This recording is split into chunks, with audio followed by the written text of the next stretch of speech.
Welcome back, guys. This is the King of Weeb there, and this is What If Naruto Abandoned the Leaf Village, Part 1. This is a completely new What If, and I will be finishing, What If Naruto was abandoned for his siblings soon. I just wanted to make a new one so I could upload this as well, but I'm pretty sure this will come out after the ending of the other one. But I'm recording this before I record the ending, or part 3, or maybe there might be two more parts of the other one. But anyway, depends on how people like it. If people are not enjoying the series anymore, then I will finish it within one part, and if people are still enjoying it, then I'll finish in 2 instead of making one rushed part, so I can take my time with it. Anyways, now we'll begin this What If with Naruto actually being born and being part of a family of 5. Naruto would have 2 older siblings who have become shinobi, not shinobi, but who have become 3 years old before Naruto was born. Naruto would be born on October 10th as per normal, and this day, unfortunately, still was the day where Obito Uchiha, or the so-called Madara, would attack the village by extracting the 9 tails from the weakened state of Kushina. And anyways, now Naruto would be kidnapped as well, which would make Minato go and save him. Once he saved him, Kushina was taken away, and the extraction of the 9 tails was began and finished by the time he returned. The 9 tails would be ravaging through the Leaf Village, and all the shinobi that could fight it were already fighting it, whereas the younger teenagers who wanted to fight were actually kept at bay behind the not prison, by a barrier. Now, there were 2 other children there as well, one named Menma and the other named Mito. The 2 were worried for their parents and their younger sibling, the one that they so wished to meet. Unfortunately, they weren't allowed to go and see his birth because of the because of the secrecy and because of the dangers that it might hold for them.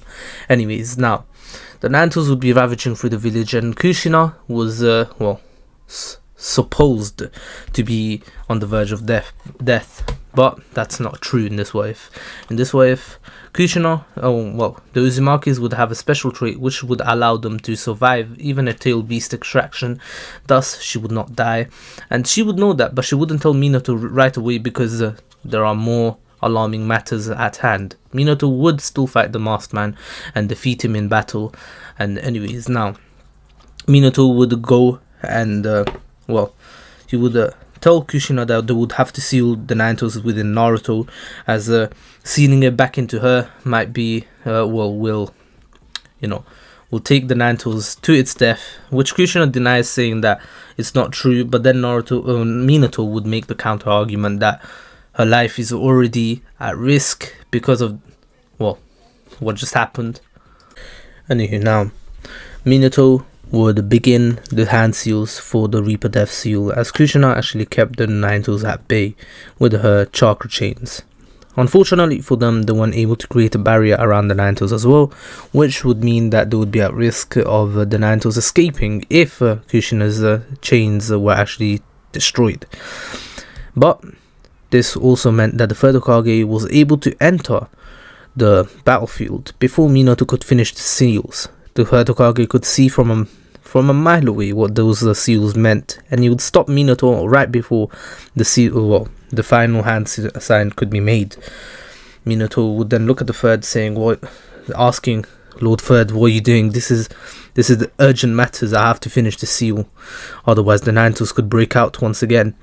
Obviously, the third shakes his head, saying, "Minato, you're far too young to die, especially because you've just become the 4th Hokage. I've lived a long life, and I don't think I want to continue it after I lost my wife tonight. Also, I want you to lead this village A younger generation will be able to lead the village to a brighter future than I could have ever done it on my own. I've lived long enough. I've seen the first, I've seen the second, and now I've seen the fourth. I can't let the fourth die before I die. You have a family to nurture, and you have 3 promising children, especially Naruto, as he will be the next Nanto's Jinchuriki. I really hope for you the best of your family, and the only thing I really hope of is that Naruto is treated fairly and equally, just like a normal human being, and not as a demon. As the third Hokage would continue the seals, and it would summon the Reaper Deaths, or the Reaper, or the Shinigami.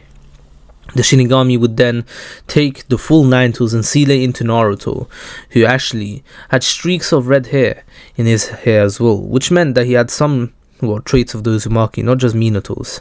Menma would look a lot like Minato, basically the same as Minato, is a carbon copy. Mito would be a carbon copy of Kushina, and Naruto would be a carbon copy, well, not a carbon copy of any of them, but it would be a mix of them too. Anyways, the third Hokage would know that Naruto would have a sad life, although he wished for him the best, and he told Minato to treat him equally, and treat him, and make sure that the village doesn't abuse him or treat him unfairly.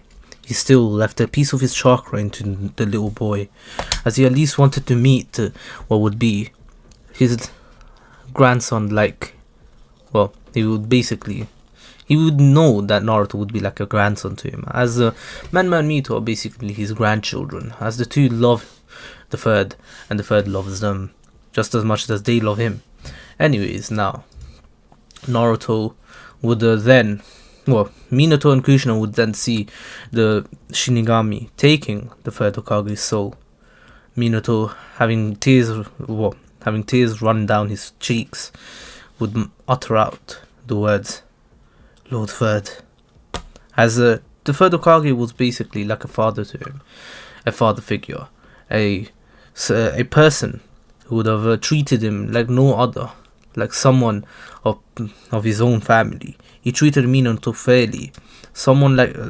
He treated Minato just like just as if he was his son, as Minato was an orphan as well.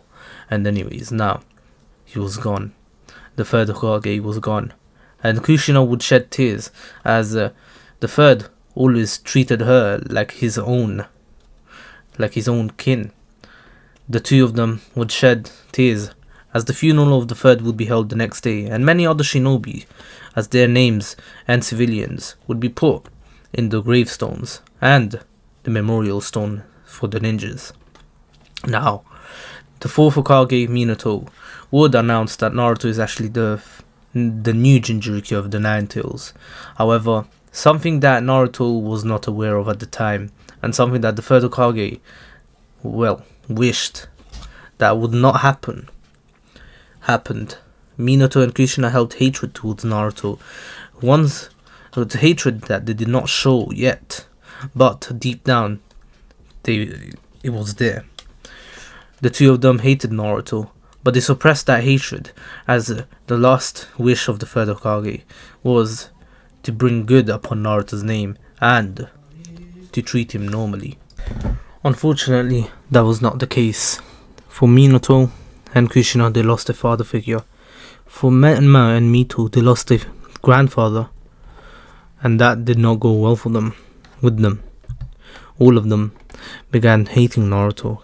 Slowly but surely, that hatred that they suppressed over the years started emerging, and Naruto could not do anything about it. All he could do is be at the other side of it and just be hit and abused by that hatred.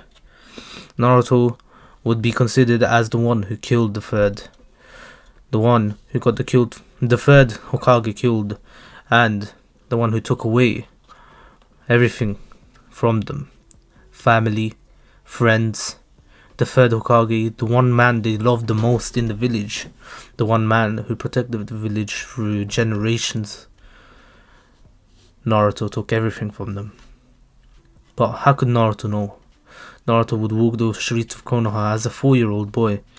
It's been quite a while since the third Hokage has died, and a prophecy has been made about a child of prophecy that would emerge and bring peace or destruction to the world. But it depends on whether the child is, trained properly and guided down the right path. Menma and Mito were considered potential candidates of that, as the two had absolutely beyond prodigious potential, as the two were able to pass the Genin exams at the age of 6, 3 years after Naruto's birth, and the two of them would be doing missions together as a two-man team, with Kushina being their Jonin team leader. Naruto would be left home alone with a caretaker who would most likely hate Naruto most of the times.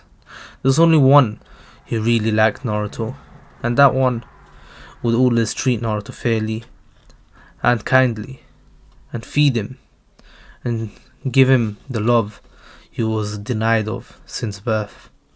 Naruto would be happy to have this caretaker. Her name was Yui. She would always be nice to Naruto. However, Naruto knew that Yui, was being abused as well. Yui was an orphan, something Naruto didn't understand yet. He didn't understand what love was in the first place. Yui had parents who were ninjas, but they died in the Nanto's attack. She herself didn't become a ninja, and she became a normal civilian worker. But she did not hate Naruto for it. She knew herself that it's not his fault. The child was just born on that night. He had no power. He had no choice over anything he did. All he could do was sit there and watch and just accept the fate he was given. She felt bad for Naruto. Thus, she treated Naruto as best as she could, giving him the motherly love he's never received from Kushina.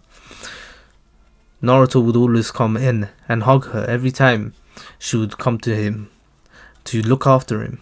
And the days that she wouldn't, Naruto would be left alone with the caretakers who hated him, that wanted him dead, that starved him. Naruto didn't understand why people treated him so differently. When he goes out into the village, he receives glares of hatred, and Naruto can feel that hatred. It's overwhelming. His little heart could not handle all of it. In fact, he would cry himself to sleep every night, unless it's those nights that Yui was there, the one who would tuck him to bed and wait until he slept peacefully. On those nights, he had good dreams. Unfortunately for Naruto, that nice life, the little bit of love that he received, would be taken away from him. Just as every Uchiha's love is taken away from them, Naruto's one was taken too. Naruto would watch Yui as she would be attacked, but he could do nothing. He tried protecting her, but he would just be kicked away as the demon haters, the haters of Naruto, would attack her brutally and ravage her, eventually killing her. Naruto witnessed this at the age of 5. He had no idea what just happened. His eyes were in pain. He couldn't handle it anymore. The pain of losing the only person that truly loved him. Everyone left as they thought that was enough for the demon. Yui was, lifeless. Her lifeless body was just there, lying on the ground in a pool of blood, as the stab wounds and the daggers were still impaled in her. Naruto would try wake her up, as tears would run down his face. Naruto would keep screaming until someone heard him. It was actually Kakashi. Kakashi would see the gruesome scene as Naruto was covered in blood. At first, he was taken aback, thinking Naruto did this, but then he saw that a child couldn't have done this, especially Naruto. He knew Naruto was a kind-hearted boy, one who didn't, reply to hatred with hatred. In fact, he smiled through all of it. He knew that. Yet, he couldn't get out of his head that he hated him. On that day, he would see what Naruto truly was, the broken little boy that was left after the third Hokage died. Naruto would keep crying as Kakashi could not do anything. He was just standing there, far away, but he could see everything. The sight was gruesome, but Naruto wasn't scared of the dead body, nothing like that. He was crying for the one person that loved him. Yui was known throughout the village for not hating Naruto, as rumors spread about her, and people thought she was a demon lover. This is what sparked all the hatred toward Yui. Naruto realized this. Naruto may not seem very bright. He seemed like a really dumb boy who had no potential, but that's because Naruto's potential was always hidden by himself. He knew that if people were to find out about his true potential, then it would not end well for him. That night, Anbu would find Yui's body, and they would kick Naruto out the way. As Naruto would see Yui's body be taken away, Naruto would look at them, eyes wanting to see where they would take Yui. Yui was buried in the same place where her parents were, next to their graves, as Naruto would go visit her. The day after, no one came to her funeral.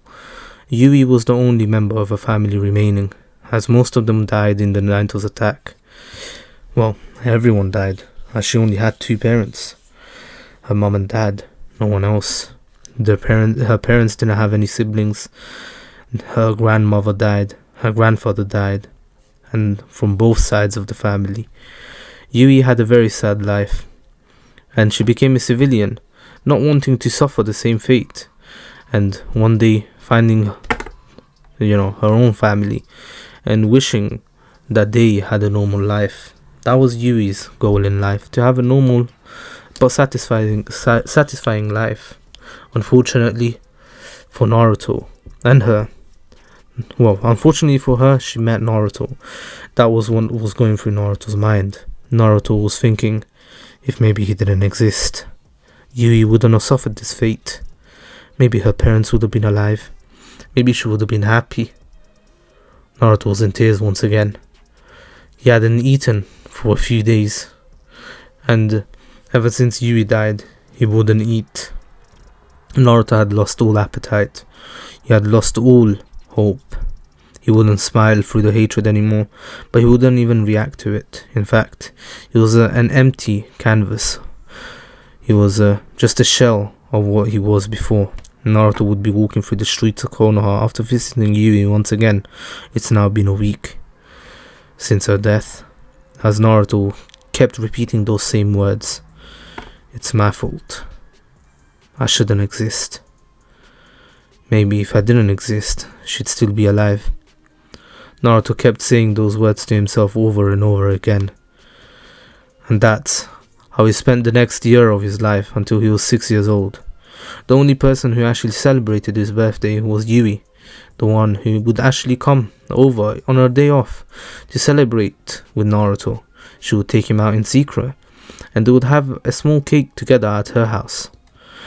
Unfortunately for him, Yui is now gone. He wouldn't be receiving that single present that made his whole year. The one thing he looked up to for a whole year was now gone. Yui's gifts were usually the best, although they were small, as Yui wasn't really paid much. She was just a caretaker of a demon after all. The pay was really low, yet she went out of her way to treat Naruto as a normal boy, as a normal human being. Anyways, now, Naruto has had enough of it. He was weak, and he really couldn't do anything. That's the only reason he actually remained in this damn village. However, on the anniversary of Yui's death, after his 6th birthday, Naruto was walking to actually go put some flowers at her grave. His siblings are very strong now. They're only 9 years old and they're already tuning. And Jiraiya, Tsunade, and his parents are already training them. They've become very strong, whereas Naruto still hasn't even started with anything. In fact, he doesn't even want to be a ninja. He wanted to be just a normal human, just someone who can be considered as normal. Naruto would walk towards the grave of Yui until he saw he saw those people once again. It was those same people that were vandalizing her grave. Naruto has had enough. As Naruto would pull out a kunai, which he would keep with him, he would not care anymore. Naruto's killer intent was released. Such eyes were not eyes of a child. Those eyes were eyes of a predator, of a hunter, hunting its prey. One who was not going to stop at any cost. Anything comes in his way, anyone who comes in his way will die. Naruto slowly walked towards them. The air around the cemetery became cold. In fact, their breaths were visible now, as the air became very thick, cold, but most noticeably would be the killer intent all around them. They would look towards Naruto, and they would all shiver in fear. Naruto would look at Yui's grave as he would put the flowers down, paying his respects, but then looking back at the people who were paralyzed at this point. They couldn't move. Naruto says, "I've had enough of this village. Shinobi or not, I will kill you. You won't survive today. Just like you did to her, I will do to you." As Naruto would grip his kunai with all his strength, but something was holding him back. It was Yui. It was Yui's spirit, which remained, still looking after Naruto after all that time. Yui, even in death, would be looking after Naruto. She didn't want this for Naruto. Naruto wasn't evil. He wasn't one who would kill for no reason. Yui died doing what she did best, or what she wanted to do, making someone happy. That was her goal in life after all. And Naruto was happy. She achieved her goal until the day, she died. Naruto's happiness, Naruto's love has been taken from him. The only thing he had been taken from him. Naruto really has nobody, no friends, no family, no one to look after him. He's now 6, so no caretakers would come around. Even those people were more than enough for Naruto. Even if they didn't feed him, even if they didn't like him, just company was there. Naruto had nothing. He had nothing to live for. Naruto would then drop the kunai as all the killer intent would leave the area and the villagers would run away. Naruto would burst into tears as he would just hug her grave for the rest of the night. Naruto would remain like this, but someone was looking at him. Someone was watching over him. It was an Anbu, wearing a weasel mask, and an Anbu with a crow mask. I know Itachi should not be an Anbu yet, but in this wave he already is. Thanks to Fugaku's influence over the Hokage, he was able to pull some strings for Itachi, and the Minato would tell Fugaku that Itachi would not go on any dangerous missions. He would mostly be guarding him, the Hokage, for now, and then go on missions later on when he's actually of age, a bit older. The two Uchihas will look at the broken boy with eyes not of pity, not of hatred, not of love, but the eyes. In those eyes, they felt Naruto's pain. The two Uchihas would look at each other. They wanted to say something, but they didn't want to interfere with Naruto's life. They didn't see the reason for it, and they did not see themselves as fit, as they did not want to interfere with Naruto's life. They would just look at Naruto from afar, watching over him, as the two actually did not hate Naruto and wanted to protect him, even if it cost them their place as Anbu or even Shinobi, as anyone who was on Naruto's side was at risk of losing all respect, all honor, anything that they possessed, maybe even family, just like Naruto lost Yui, and just how Yui lost her life.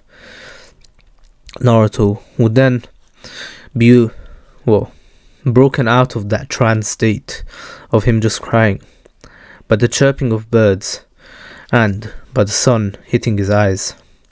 Naruto would look around, seeing that no one was in the cemetery. He was alone, like usual. Naruto would look down at Yui's grave, Seeing that it was still wet from his tears, Naruto would clean it before paying his respects for the last and final time.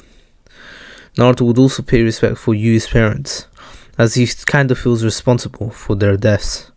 Naruto still having that mentality of asking himself why he's still alive. Why? Why does he have to be the one to cause pain to others? He always wanted to cause or bring happiness into others' lives from when he was born. But from all these years have passed, and all he's done is bring pain and suffering from the day he was born to today.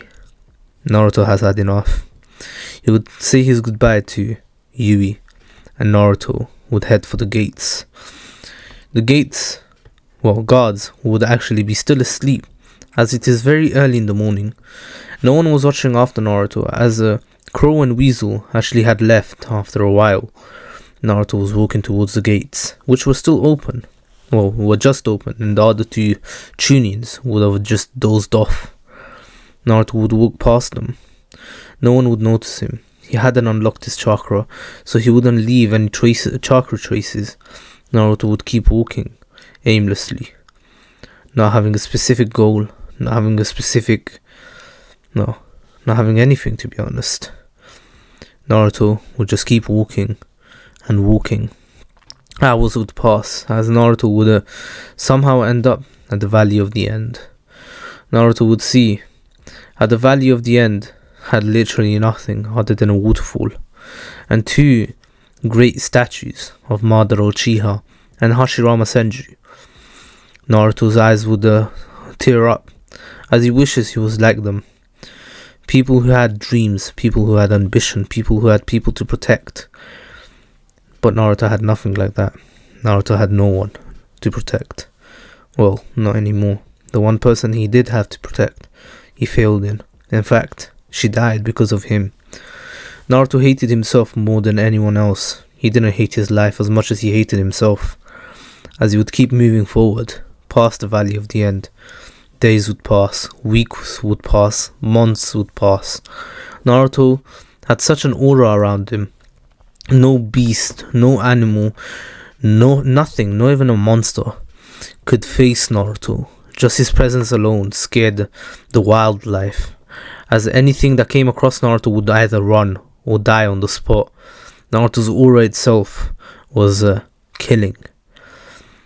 One day, a brave beast who was hungry and was looking at Naruto would finally decide to be the first to attack. Naruto still had that kunai. He would grip onto it. He knew that this was survival of the fittest. He knew that if he didn't kill this beast, then he would be killed. Naruto would look at the beast in the eyes. The beast had no fear, just like Naruto. But the beast had ambition. He had a goal. Naruto didn't have one. Naruto could let the beast just kill him. In fact, he wanted to for a second there, until he felt a touch on his shoulder. He looked to his right, and he saw Yui's ghost. It's as if Yui was haunting him, telling him to stay alive and go through the pain that he went through. But that's not what Yui's ghost was trying to tell him. Yui was trying to tell Naruto to live on, find happiness, find someone to protect, find his own path in life, forge his own way in life, and maybe even have his own family. But Naruto thought that this was a curse upon him. He didn't want to see Yui anymore. It would only bring her pain.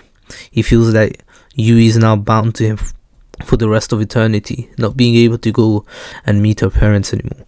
Naruto would grip the kunai, as he would tell himself to just let the beast kill him. But then, as soon as the beast attacked, Naruto instinctively entered his killer mode, as he killed the beast with no remorse. His movement was swift. His ability was his moves were unpredictable. He was much faster than a 6-year-old should be. In fact, he was on a speed that even Chunins couldn't keep up with. Naruto didn't know, but he had the innate ability that many didn't possess. Naruto was a prodigy amongst prodigies, as he would continue his path in walking and killing, as he would leave a trace behind him. Eventually, Naruto would cross the border of the land of fire into the land of waves. Naruto would keep going. His eyes were now dull. They were no longer that ocean blue that they once were. The life within them has been drained. They became a very dark, coal blue. It was basically black at one point. If you were to look at him in the eyes from far away, you'd think he had black eyes. But if you were to really look closely, you could still see the tint of blue in it. But who cares? It's not like Naruto had anyone to be that close to anyway. It's been months since Naruto's been in the leaf. And in fact, we'll go see what the leaf was doing. It was a few days after Naruto left. Minato would be looking for Naruto, as he hasn't seen him in a while. Although he hated him, that hatred actually pulling him away from Naruto. He still was his father. He still needed to know where he was. And that was mostly because he was the Naruto's Jinchuriki.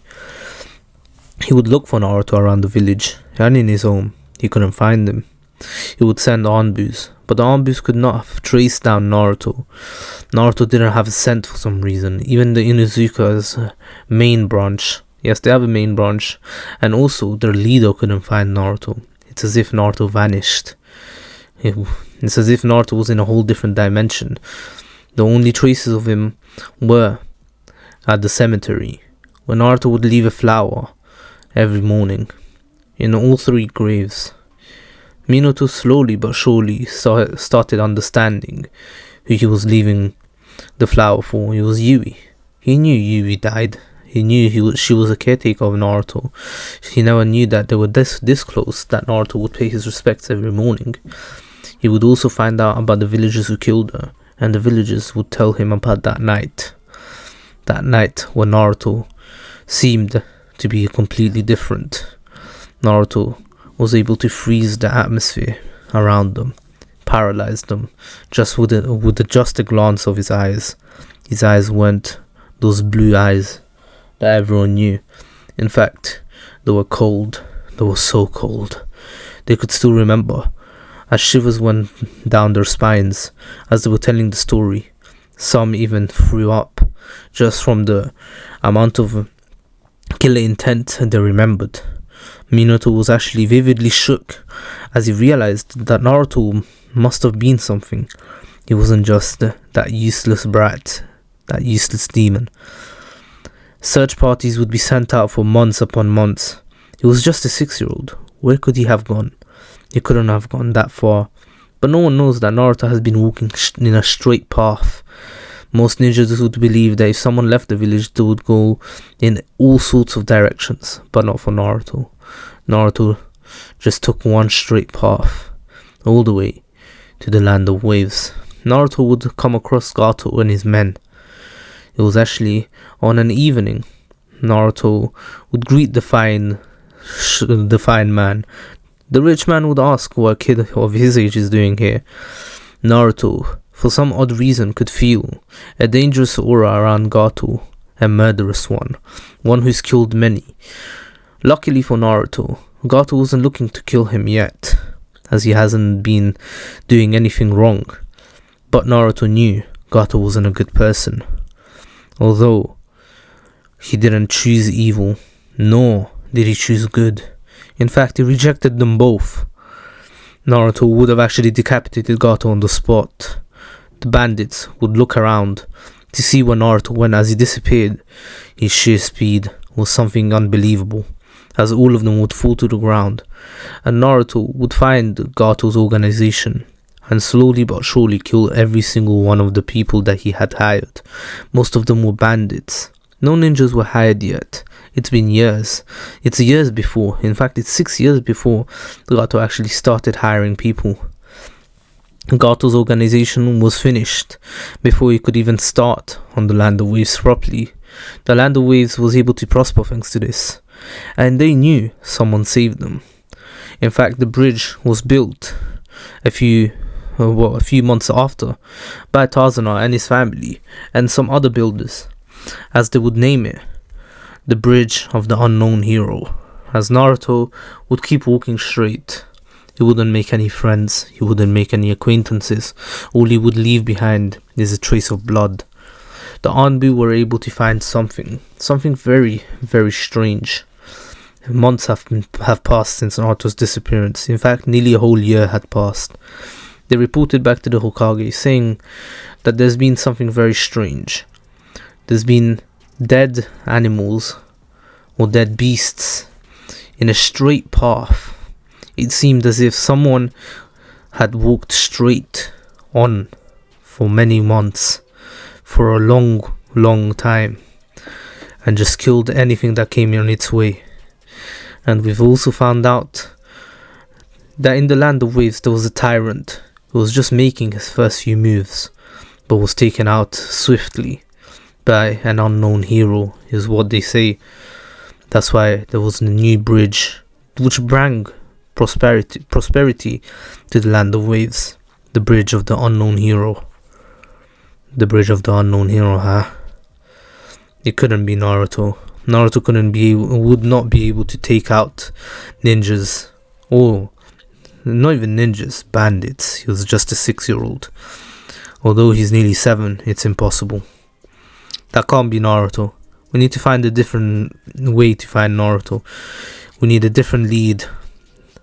Stop searching that way. Although it's a possibility, I highly doubt it, and it's better not to waste our forces on that, as it's quite unlikely that it's Naruto. And I don't want to continue searching for him forever. People don't need to know that he's left. Only a few select few know. Not even my family knows yet. As Minato would be eaten up by guilt sooner or later. Not yet, but later on he will definitely eat him up. Naruto kept walking. His path towards nothingness was a long one. Naruto would keep walking and walking and walking, getting rid of anything that gets in his way. He didn't have a goal. He knew that if he stayed in one place, he would only bring suffering to it. Thus, he kept on the move. Naruto wouldn't stay in one place for more than a day, or maybe a night. Sometimes, even a few minutes. As soon as he entered a town, he would leave the town within the next few minutes, as he did not want to bring any suffering to anyone. Naruto thought he was a walking curse, or walking, talking, breathing curse. This made Naruto's life quite dull. Now we will have a time skip of a few years. In Konoha, the Rookie 9 would graduate, as there would be a new prodigy who would actually pass the academy at a very young age. Her name being Naruko Uzumaki Namikaze. She was a carbon copy of Naruto, basically. She basically had the same traits as him. Whisker marks. Yes, whisker marks. Naruto actually had whisker marks, and so did Naruko. She had blonde hair with red stripes, and she was quite young. In fact, she was just 6 years old. She was born right after Naruto's 6th birthday, but Naruto had no idea, as he could not care less about his family any longer. She was told that she had an older brother, and an elder brother, and an elder sister. And Naruto, however, hasn't been seen in 6 years. She always wanted to meet her older brother. She knew about Menma and Mito, but she always wanted to meet this Naruto fella, who disappeared a long time ago. He was now considered dead. Minato even stopped the search for Naruto, as Naruto would be 12 now, the same age as the graduating class of many of the clan heirs. Mito Menma would have now become Jonin. Although they're only 15, they're quite formidable, and it seems as if one of them, might truly be the child of prophecy. Naruko, on the other hand, was just as much of a prodigy as the other two. She even learned the Rasengan at the age of 6. Menma and Mito learned it when they were 9. This was very impressive in Minato's eyes. In fact, he thought that Naruko might be the one. But that does not matter right now. Naruto would have been walking for 6 years. he wouldn't even be thinking of becoming a shinobi. The one kunai he's killed many beasts, bandits, ninjas in fact, is still in his hand. Is still in his pouch. Naruto has got new clothes over the years. He has got a nice little weapon pouch, which he uses. He's not a ninja of any village. He's not even a ninja, to be honest. He's not even recorded in the bingo book as of right now, because no one really knew who he was. In fact, how he killed was too, vague for people to understand that it was someone in a role. Someone who was killing the people. Not, they thought they was different people, basically. It wasn't just one person. Now, Naruto is now 12 years old, as he would finally decide that maybe he should unlock this thing called chakra. After all, he hasn't opened that book, which was given to him by Miyu, which it was a gift which Naruto promised Miyu to learn, read through. Miyu wanted Naruto to become strong to protect himself. A strong ninja, as she saw potential. Something that her parents didn't see in her. Unfortunately for Miyu, she was never really good at ninjutsu or anything, but she believed that maybe Naruto could be. She knew that he was from a ninja family, and she wanted him to be just as strong as his prodigious and famous siblings. She wanted Naruto to be able to protect himself and make a name for himself, as she knew if he remained a civilian, he would be targeted. Miyu did this for Naruto's sake. Naruto would open that book. He always kept it safe. It's still in new conditions. Naruto would never lose this book, as this was the last thing Miyu had given Naruto. Naruto would read through it, as he would finally understand how to unlock his chakra. Most children his age, especially clan heirs, or people from ninja families, or kids from ninja families, would unlock the chakra when they were 6 or maybe 8, like in the normal academy. But Naruto is now 12, unlocking his chakra for the first time. When he unlocked it, he was in a dark cave, as he didn't want anyone to know. He was far away from civilization, where no one could feel him, no one could hear him, no one could see him, no one even knew that he existed. Naruto was just a wandering ghost, a wandering spirit. Many would call it a kindred spirit. But anyways, now Naruto would unlock his chakra, as his chakra was immense. It was on a level of a bee juice. Naruto's chakra was super dense. It was so dense that the rocks and stone under him started cracking. In fact, the whole cave started collapsing on itself, as Naruto had to run out of it. And as he did, he actually unconsciously put some chakra in his feet, which allowed him to run much quicker. Naruto thought that he was truly a curse at that point. Am I really a curse? One who makes nature itself want to kill it? Wow. I'm sorry, Miyu. I guess I really was a curse upon you. I hope you can rest in peace. Naruto hasn't seen Miyu's ghost in a while. In 6 years, in fact, from the last time he's seen it. From the last time he's killed a beast. Miyu thought that Naruto had finally found himself. Someone who can protect himself, and she wanted to just watch him from the afterworld. So she left the world of the spirits and went into heaven. As she would watch Naruto from there, she regretted that choice, as Naruto was lost in life. She thought that she made the right decision by leaving Naruto, by letting him live his own life, by letting him choose his own path, without interfering with Naruto's feelings or mind or decisions. But in fact, she was wrong. Naruto needed someone to guide him. He's still just a child. He's still just a 6-year-old in the body of a 12/13-year-old. Naruto's still lost in life.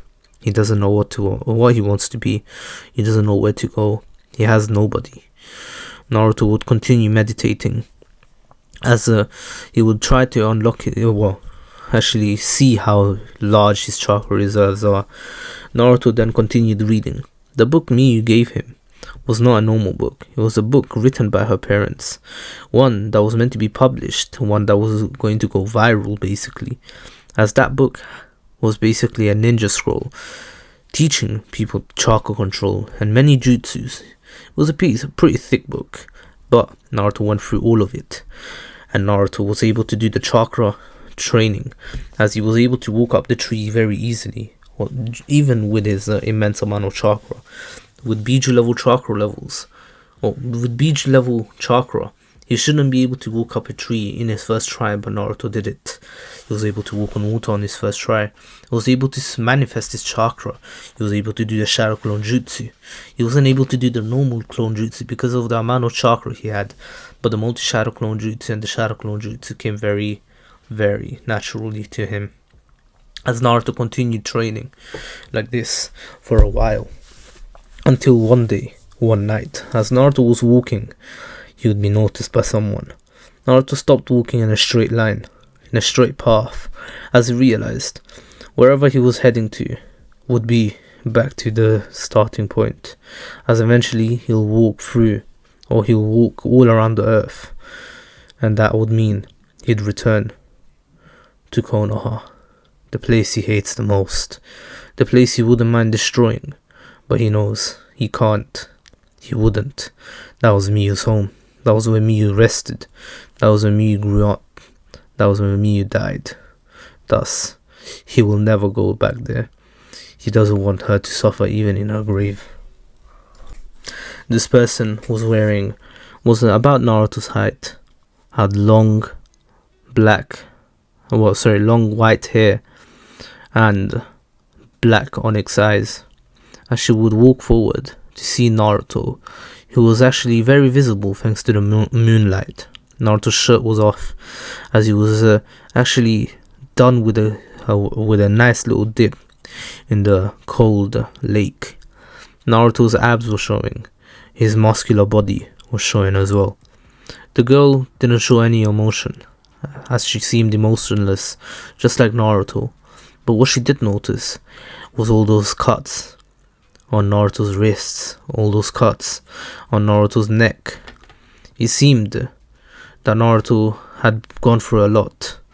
The ones on the neck, maybe they were from fights, but the ones on the wrist, those did not seem like normal injuries from a battle, but those seemed injuries, self-inflicted injuries. Naruto, however, did go through a battle. In fact, he still is. Every day, he's in a constant war against his own mind. He always wants to end himself. He never wanted to live anymore. For the past 6 years, Naruto has been doing this. He helped him. He helped him relieve stress. He helped him accept himself, as Naruto just wanted to end it all. However, there was something within him, the Nine Tails, which he knew about, that would not let him. The Nine Tails would always heal him. However, the scars were way too deep for the Nine Tails to fully heal, as they would leave. The wounds were way too deep, as they would leave scars. Naruto, over the years, would have given up on killing himself. Yes, on ending his life, but he would continue doing this, as it's the only thing that makes him feel like he's doing something right. It's the only thing that he feels that is right. He should be the one taking his own life. He should be the one dead, not Miyu. Every night he thinks back to it. He hasn't had a nice dream in a long time, since Miyu tucked him into bed after his 6th birthday. Well, a bit before that. Anyways, now Naruto would have looked at this girl that seemed like his age, as he would put his shirt on and ask what's wrong, what's so interesting about him, in a monotone voice, in an emotionless voice, more like a broken voice than an emotionless one that had no feelings towards the humankind, one that had no feelings towards his own self, one that had no regard for any kind of emotion. She would ask Naruto where he got those cuts from. Those weren't injuries from battles. Naruto would bluntly say, well, I tried killing myself many times. Clearly it hasn't worked, unfortunately. Well, I guess I truly am a curse, not only upon this world, but upon myself. I can't even end my own existence. What good am I to anyone else? As Naruto would look up at the sky, especially to the moon, as that was the only thing that calmed him down recently. As it would always remind him of the nights where Miyu would tell him the stories, especially while the moonlight the moonlight actually pierced into his dark room. Now, Naruto would look at this person in the eyes. Well, you got quite dark eyes, don't you? They remind me of my own darkness. As Naruto would start walking away, as the girl would appear in front of him. Hey you need to understand that what you're doing is wrong. I don't care how much you hate yourself, what you've been through, what you're doing is wrong. Naruto could feel true emotions behind this person's words, as one single tear would flow down Naruto's dark blue eyes. You know, no one's ever been this kind to me in the past 6 years. Maybe 7. I think I've lost count. As Naruto's eyes would close and then reopen to meet this unknown person's eyes. This unknown person was wearing a robe with red clouds on it, a black robe with red clouds on it. As Naruto would say, your eyes are beautiful. But anyways, I think I should get on my way, as I don't want to stay too much with you, especially because I'll only bring you suffering. Anyways, I'll see you around. As Naruto was able to get behind Tsukumi. Yes, this was Tsukumi, Madara's granddaughter, an Akatsuki member, an S-rank shinobi, which not many of the villages, many of the 5 nations didn't know. They did not know about her existence. In fact, they had no clue that Madara had a granddaughter, and about the Akatsuki as of right now. Tsukumi would be surprised that Naruto was able to get behind her so quickly, without even her noticing. She would turn her Sharingan on, as she would, turn Naruto around by pulling on his shoulder, looking him in the eyes, wanting to know what happened, as she would look through his memories. Yes, she can do that, but she could only see tears. She could only see one thing: a small child crying, the wails of a small being, a small animal. Naruto's mind was full of tears, nothing but suffering. All she could think of is suffering while looking into Naruto's mind. This suffering is far too great for a human to, endure. Yes, it truly is. It truly is too much for a human to endure. Tsukumi was absolutely astonished that Naruto was able to break through her genjutsu while she was looking through his mind. I know, my mind is quite dark, and your eyes, they really are beautiful. That red, I'm guessing that's the Sharingan. I've heard legends about it. Maybe I've seen it sometimes. After all, even though she has hated me. Oh well, I'll see you around. Anyways, please don't get near me. I'm just a curse. That's why I've been able to suffer so much. A normal human would have already killed themselves. I tried, but clearly, I'm not a human. I'm just a demon. One that should not be around people. One that should be alone for the rest of his life. Until the day he dies. I didn't even want to be a ninja. Oh well, it is what it is. I'll keep walking to my death. Until that day comes, I hope you find true happiness. Unlike some people. As he means, Miyu. She could never, or Yumi, sorry. Wait, I think I changed her name like 3 times. Miyu and Yumi. I think it's Miyu. Miyu. Yeah, sorry guys. If I did change it, please tell me. And anyways, it's Miyu. Yeah, I need to write that down somewhere. I did not write it down. Inshallah, I remember, innit? Anyways, now Naruto would keep walking as Tsukumi would follow him. Days, weeks would pass. Naruto would not speak to Tsukumi. He would keep walking far ahead of her. In fact, he was actually a whole mile ahead of her. He wouldn't try to run away from her. He did not care. If Tsukumi wanted to be cursed, it's her choice. But he'd keep his distance from her. She did have nice eyes though. That's what Naruto really felt about her. He was actually drawn towards her eyes. He always wanted to look into them. When she entered his mind, she felt warmth, kindness, which she doesn't show in the outside.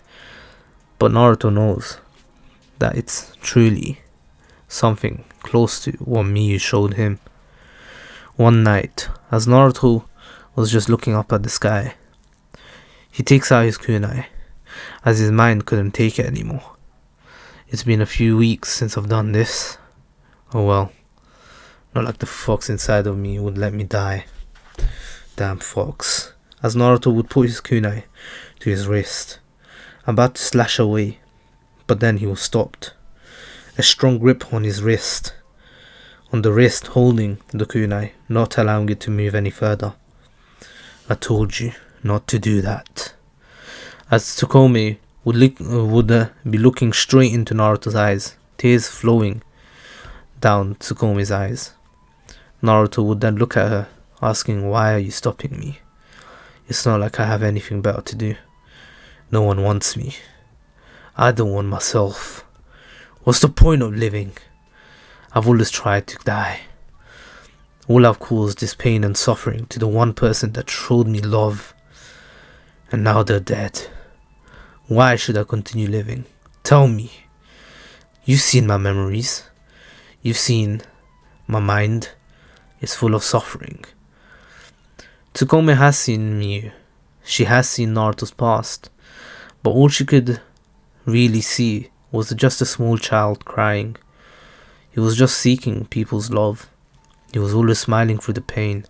Until one day, that smile was broken. That kind heart was broken. What remained was just an empty shell of that boy that actually cared for people. Naruto could not care less, but deep down inside of him, he still cared for all humanity.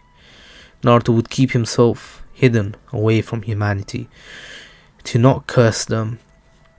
What Naruto was doing was something selfless. That's what Naruto thought, and that's what many would think. But all he's doing is actually running away from all the suffering. Naruto has had enough of it. It was just all an excuse for him to run away.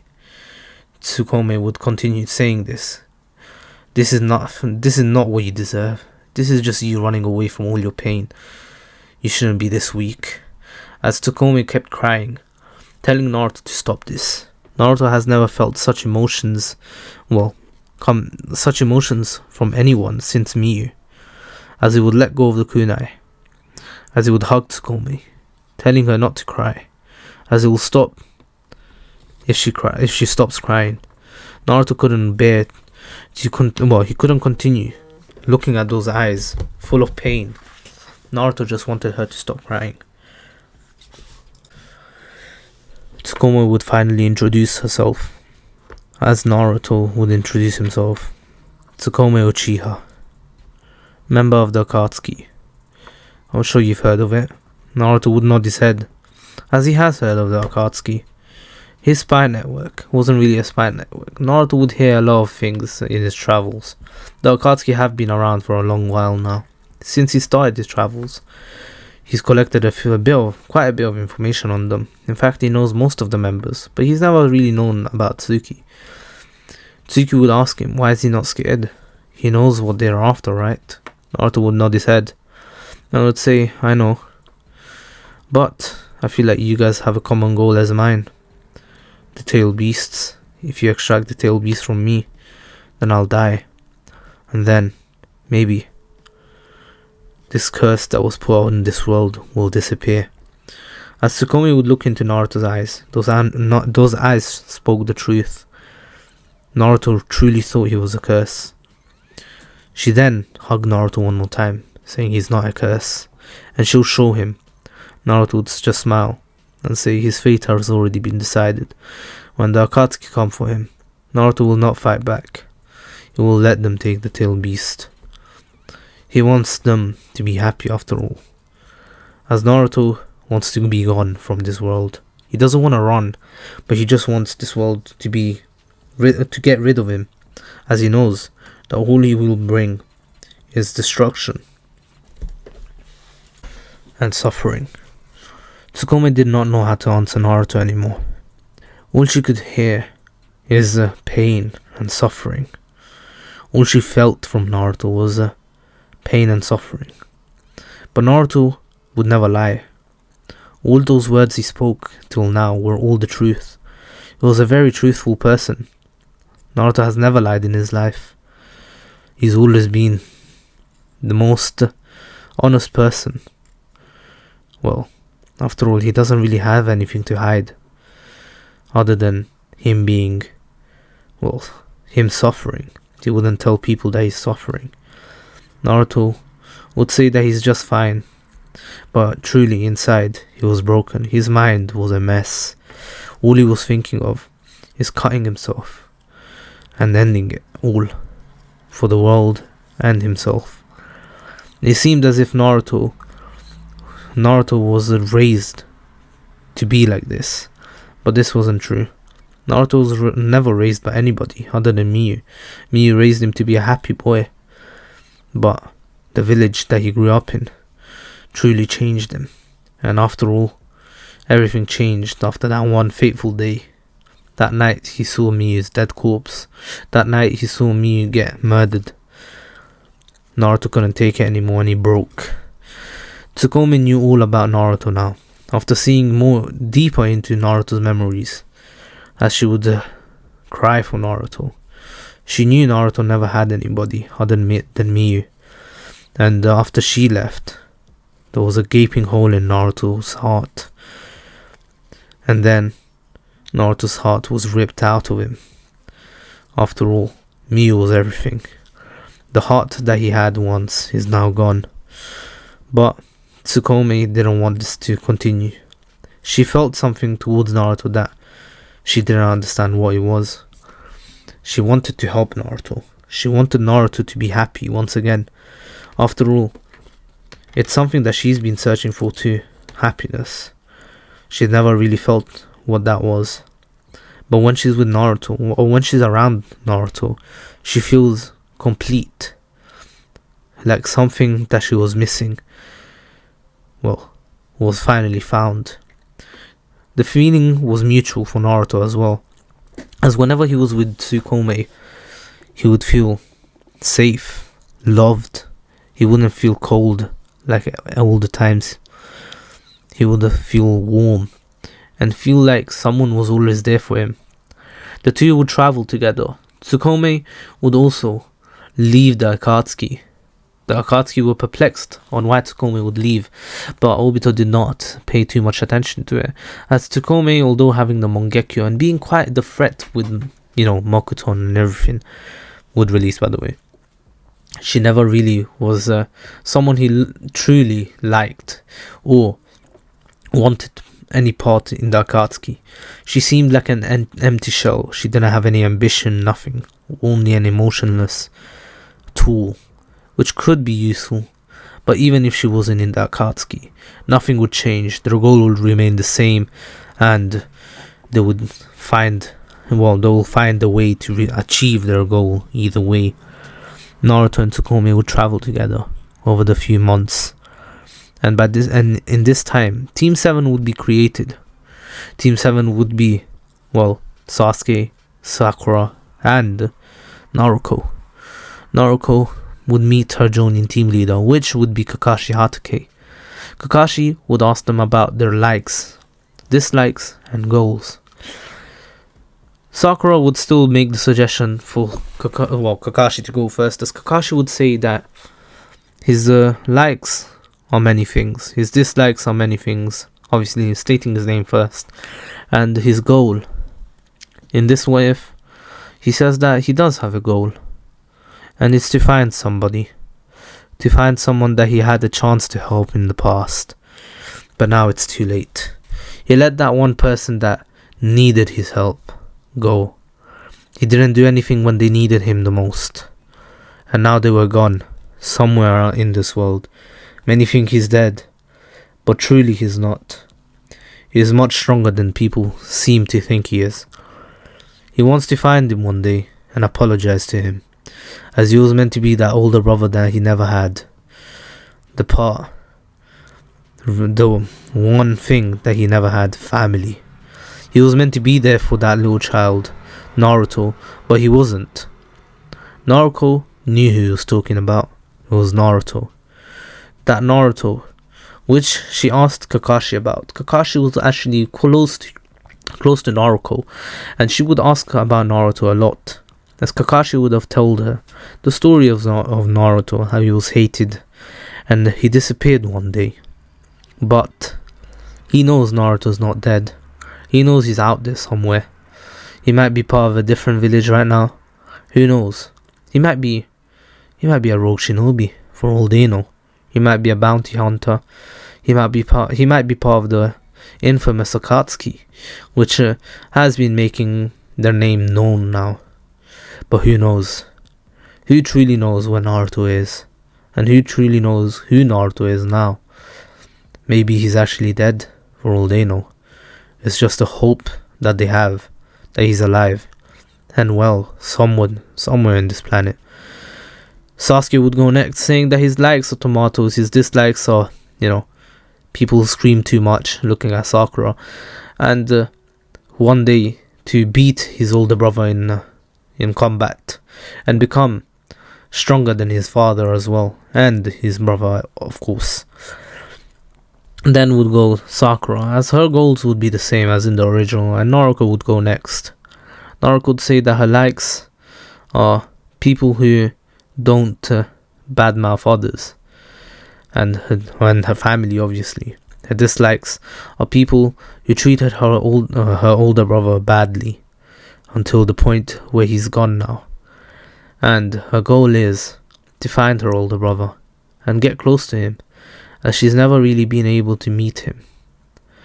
Sasuke and Sakura felt something was quite similar about the two goals of their Jonin team leader and Naruto. It seemed as if that they were talking about the same person, but they couldn't be sure. They didn't even want to ask, as they couldn't care less, to be honest. They were curious, but not enough to ask their teammates about it. Team 7 would go on D-ranked missions, and even on a C-ranked mission, for this time for real being a C-ranked mission, just Tarzan asking to be escorted back. Tarzan would tell them about the nameless hero, the unknown hero that helped the Land of Waves 6 years ago. One who came and went without even people knowing. All they knew about him, and some people rumored about him, was that he was a 6-year-old child with blonde hair and blue eyes. This was something new that Minato was not aware of. Minato had halted the army from going into the Land of Waves, as it was not a neutral territory as of right now. It is now, but before it was not. Zabuza would actually have still become a bounty hunter, and also Haku, but they wouldn't do any crimes, hideous crimes, like before. Obviously killing people, but that's part of the ninja life. But anyways, now, like, for example, attacking Team 7. But anyways, now, Tazano would also tell them that it seemed as if he was emotionless when he killed, and when he entered, and when he left, to never be seen again. That seemed too much like Naruto. But he didn't mention anything about his facial features, like for example his whisker marks. Kakashi would actually ask about this, as Tazano would actually perk up at this. He's like, whoa, I didn't mention that, but yet he knew. That person did have whisker marks. It was something unforgettable, but not many talk about it, as the nameless unknown hero is now just a legend for kids to learn about. Although he's still our hero. We don't know who he is. We don't know where he is. We can't thank him in any kind of way. People say that he'll never return to the land of waves. People say that he wasn't even trying to save them. It was just a coincidence he was there. Maybe, or maybe not. If he was a coincidence, well, good for them. But Tarzana believes it was fate. It was like something was already predetermined for him to come. But who knows? He can't be the god. He's not God. So he doesn't really know. Maybe he'll find out once he's dead. But anyways, they arrive in the land of waves and they say their goodbyes to Tarzana, as now they would go back to the village. This was great information for them, as they would tell the Hokage about this. The Hokage would perk up at this, realizing that he halted those searches all those years ago, but that was a mistake, as that was Naruto. It has to be Naruto. Who else has blonde eyes and blonde hair, blue eyes, and whisker marks? Naruto also has streaks of red, but that is not very noticeable, especially because Naruto was said that to be gone as fast as he entered the land of waves. Anyways, now Anbi would be sent out to search for Naruto. Nothing could be found for many months. As the Chunin exams would come about, Sasuke would still receive his curse mark, and the Chunin exams would pretty much go the same way, other than Naruto saving everyone from Gaara, as Gaara would still go on a rampage. But fortunately for them, Orochimaru was killed by Minato, and Minato was able to stop Gaara as well. Gaara would never make friends with anybody, and he would continue being hated. But something changed within him. His siblings actually started being more kind to him. After they found out that their father was dead, they realized that all they have is themselves, and they need to be there for each other. But anyways, now back to Naruto. Naruto's hair had started to change. Naruto's hair started going white from all that pain and suffering. Naruto was a bit like Kaneki. All that torture that Kaneki received made his hair go white. But Naruto's hair was going white already. When Tsukumi actually met him, his hair was already half white. He seemed a bit extravagant, half white, half yellow, a bit of red everywhere. But no, now it's fully white. The red is also gone. Naruto seemed to be Tsukumi's, sibling. But in reality, they were lovers. Naruto had fallen for Tsukumi. Tsukumi was his only pillar of hope. Tsukumi changed Naruto in the past few months. The two got so close to each other that Naruto doesn't know what he would do if something happened to Tsukumi. Tsukumi helped Naruto train. She helped him become a great shinobi. Naruto actually made his name known as the White Flash of the Unknown, as no one knew where he was from. No one knew where he came from. No one knew that it was him, Naruto Uzumaki Namikaze. Naruto was just known as Naruto now.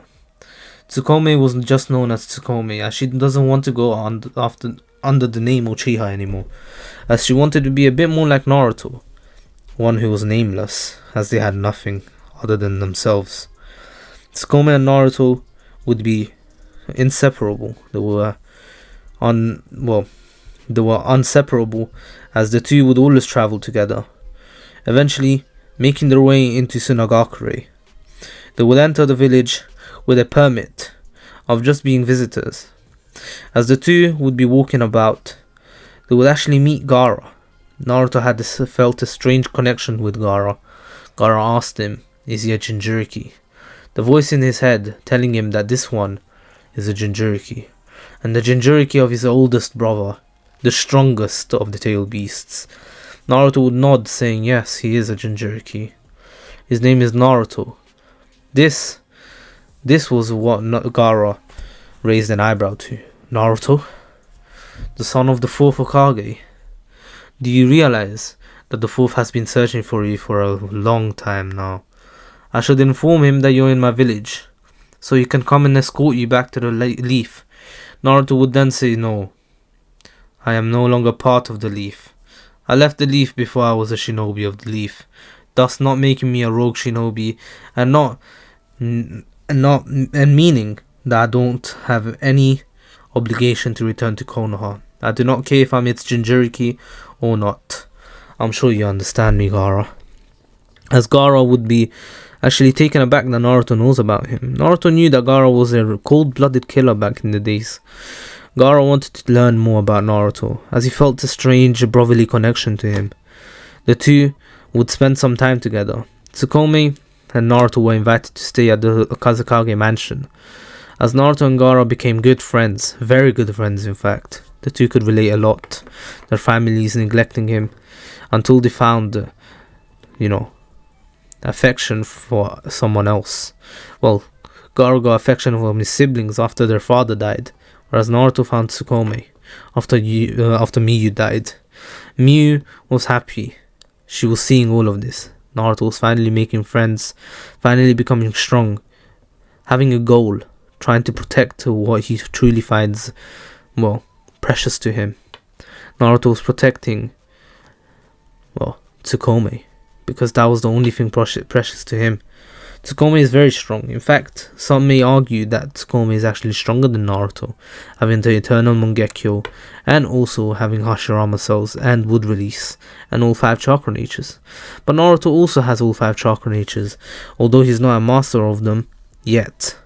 And he also has other chakra releases, which we will not reveal as of right now. Gaara and Naruto would become friends, and Naruto would tell Gaara that he'll be leaving the village for now, and he pleads to Gaara not to tell the Hokage that he was here.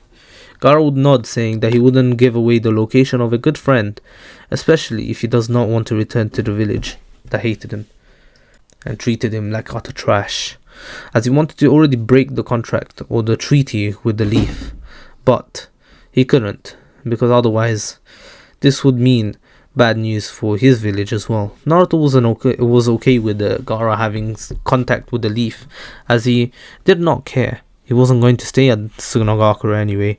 He wasn't going to remain in one village particularly. But he does want to return to Sunagakure to visit his friend once more later on. Naruto and Tsukumi would continue their journey as years would pass. Years would pass as Naruto and Tsukumi would grow. Naruto, in this next 2 years, this is not the time skip yet. The time skip is actually 3 years, so there is still 1 more year. Menma, Mito, and Naruto would have already left with Jiraiya to learn Sage Mode and become even stronger, as now the Akatsuki was becoming a big problem for many other villages, and they actually started making treaties to destroy the Akatsuki. And also, Naruto has been spotted by many other people, and the Hokage knew that Naruto was still alive. He didn't know how he looked like now, and it was quite hard for them to know, but they have their suspicion on one person, the White Flash of the Unknown, a person who's known as an S-rank shinobi, one who people should flee on sight unless they're Kage level or above. Anyone below Anbu or below should flee on sight, as that person is too strong for anyone. During this time, Naruto has mastered all 5 chakra releases and also ice release. He did have wood release mastered as well. However, he didn't use it as much, as that was mostly Tsukumi's thing. But one more thing, Naruto would have entered his mindscape, meeting what cursed him his whole life, the nine-tooled fox. Naruto would look at it in the eyes, both their eyes meeting each other, as that is where I'm going to end off today's part. Hope you all enjoyed this what if. I hope you all enjoyed seeing Naruto go through pain and suffering until he found love and someone precious to him. I don't know how I'm going to continue this what if this is going to be more than 2 parts, because it seems like it will end next part, as I covered most of the first part and second part of Naruto. Well, not most of second part. I haven't even gotten to Shippuden yet, but we are in the time skip right now, and I don't think I'm going to get over 2 parts in this what if, unless next part is very long and I go very in detail.